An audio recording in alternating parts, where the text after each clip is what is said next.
Totoo ba ang free will na mahal daw tayo ni God kaya binigyan tayo ng free will para mamili tayo, para hindi naman tayo kinokontrol na parang robot kasi what is the sense of life naman daw kung wala daw free will? Well, it can be what you have heard from the Christians who give simple explanation and reason of free will being compelling to exist because of human choice. Well, even yung pagsasalita mo sa video is a proof of free will kasi di ka naman kinokontrol na mag-oppose unless in PC ka.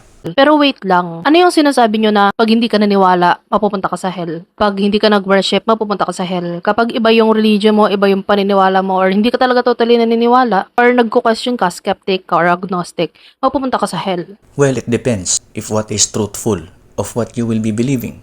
If di ako maniwala sa Islam, for example, will it lead me to hell? I don't think so because Islam is not true based on my Christian perspective. So believing to something does not immediately follow that you will go to hell. But what matters is the truthfulness of the belief. In Christianity, Jesus is a real person, Jesus is historical, and Jesus existed. And Jesus claimed of being the Savior and claimed that no one comes to heaven except through Him. Nasa John chapter 14 verse 6. Now, if Jesus was true about his claim, it doesn't mean the message is to control the people, but to share the truthfulness to people. I will use the example of what you're doing. You're making this video to share to people, not controlling the people. You're trying to share to people about your opposition towards Christian perspective. Malinaw na sa video mo, ino-oppose mo ang free will. Does that mean you're controlling the people not to believe in free will? Or you're sharing your perspective about your opposition towards free will? Are you controlling the people not to believe in free will? Or you're just expressing and sharing your thoughts about free will? Kasi doon makikita kung double standard ka. Kasi Christians doesn't control people about sharing what they believe as truth. They don't control the people. They share to people. At the fact na may mga nag-o-oppose kagaya mo, and that is because free will exists. Kahit gumawa ka ng mga good works without faith, mapupunta ka sa hell. Kaya nga may mga Christian, di ba, na humaharang sa mga monks na naglalakad, kahit na they're just walking for peace. May mga Christian na nagsasabi na, it's because of my love for you that I have to warn you that if you don't believe in God, you will go to hell. Nasaan yung free will? Is it really true or it's just an excuse para masabi mo na, ay, hindi naman kita kinokontrol, pero kinokontrol talaga kita, minamanipulate lang kita para hindi halata? Well, hindi rin nila halata na minamanipulate mo yung mga tao sa video mo at minamanipulate mo ang mga atheist sa video mo. Pero ako halata ko na minamanipulate mo ang mga tao at minamanipulate mo ang mga atheist sa video mo to oppose and don't believe in the existence of God. You're obviously exercising free will in this regard. And then you keep saying na may mga Kristiyano daw na humaharang sa mga tao para mag-preach daw tungkol sa Diyos. Patanong-tanong ka pa kung saan ang free will doon. Yung pagtanggi mo, yun na yung free will doon, exactly. Yung pagtanggi mo, yun na yung free will doon.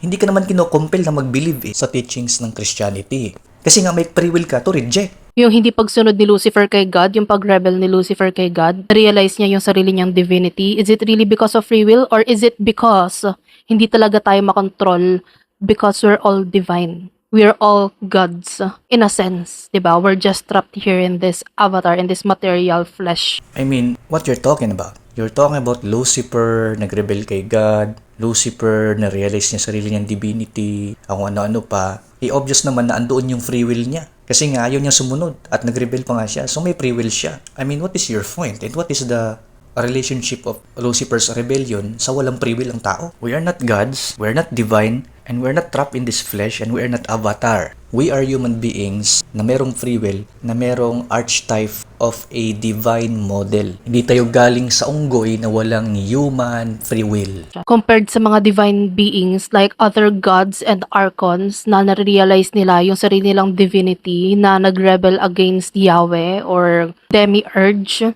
mga hindi na makontrol, demonize. Truth be told, walang free will.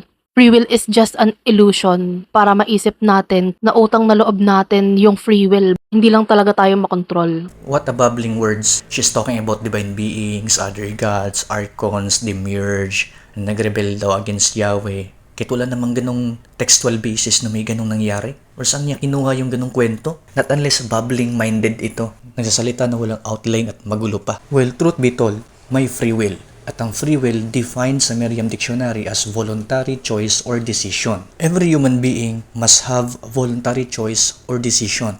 Na kikilos ang tao, mag-iisip siya, ibig sabihin hindi siya controlled ng another being.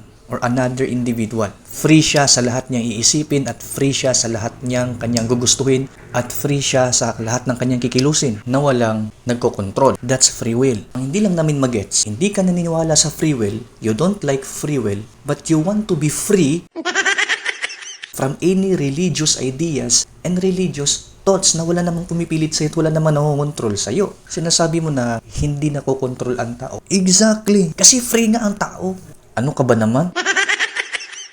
Even si Richard Dawkins, na very prominent philosopher at atheist mismo, believes in free will. He concludes that this is an inconsistency we have to live with, and so we may continue to believe in free will and moral responsibility and blame and praise people accordingly. Mismong atheist na katulad ninyo. Therefore, free will proves na ang tao ay hindi talaga control. At the fact na ang tao ay hindi controlled because free will exists. Tapos ngayon ayaw mo sa free will. Ayaw mo makontrol, pero ayaw mo na may freedom ka. Ayaw mo na may freedom ka ng will.